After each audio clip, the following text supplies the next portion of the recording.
Whenever a monster raised its head, people had to be careful. Even the smallest noise could mean big trouble. But this time, the monster ended up in a trap. When humans were close to being wiped out by alien monsters, two Indian guys figured out a way to catch them. They moved a big container to an open area and hid on each side. They pressed a homemade remote, turned on the speaker, and a monster came right over. As soon as it walked in, they hit the remote again, and the gate dropped. But the monster was very strong and quickly smashed several dents in the container. Seeing this, the long-haired guy quickly pulled out his homemade weapon and shot it down. The first test was a total success. They glanced at each other and knew it was time to speed things up and wipe out the rest. When they pressed the remote again, another monster followed the sound and walked into the cage. One shot finished it off without any trouble. Then came the third, then the fourth. As they killed more monsters, they felt less tense and worked even better together. They even switched roles so the other could enjoy taking the shot. Now, all they had to do was press the remote and the monsters walked right in. The whole process felt easier than having a meal. 3 days later, the pile of monster bodies was as high as a small hill. At this rate, the planet would soon be safe again. After a quick lunch, they were ready to keep going. But this time, when the monster was drawn into the container, the long-haired man's remote stopped working. He had forgotten to replace the battery. The sudden situation made them instantly nervous. The monster couldn't find the sound and started climbing out of the cage. The long-haired man quickly unscrewed the back cover to put in a new battery.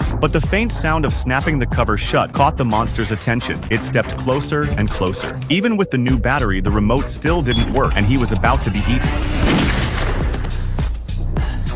After this close call, they made sure everything was ready before starting the speaker in the cage again. This time, the sound played for quite a while, but no monster showed up. Maybe they had gotten used to it. The short-haired guy tried switching to pop music, but no monster appeared. It looked like they had all been wiped out. They were so happy they jumped around and high-fived each other. But as soon as they clapped, the ground began to shake. They instantly felt something was wrong. Looking up, they saw monsters everywhere charging toward them.